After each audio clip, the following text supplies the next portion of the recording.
আমি ববি হাজ্জাজ একজন শিক্ষক। আমার রাজনীতিতে আসা আপনাদের জন্য, জনগণের জন্য কাজ করবার জন্য। আমার আর কোনো চাওয়া নাই, সত্যি আর কোনো চাওয়া নেই।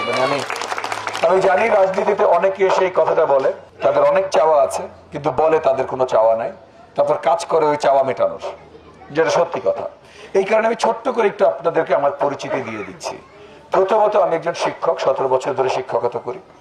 আমি রাজনীতিতে আছি 14-15 বছর, এবং এই 14-15 বছরের অলমোস্ট পুরো টাইমটাই আমি স্বৈরাচারী সরকার বিরোধী রাজনীতি করেছি। এবং এই স্বৈরাচারী সরকার বিরোধী রাজনীতির ভিতরে আমি গুম হয়েছি, দেশ থেকে আমাকে বের করে দেওয়া হয়েছে, এক্সাইলে পাঠানো হয়েছে, আমাকে অনেকবার আক্রমণ করা হয়েছে, লাঠি চার্জ, রাবার বুলেট, অনেক অত্যাচার সহ্য করেছি। বাড়িতে থাকতে পারিনি, রাতের পর রাত আত্মগোপনে থাকতে হয়েছে, এরকম বহুবার হয়েছে। এই সব অত্যাচারের পরও কখনো স্বৈরাচার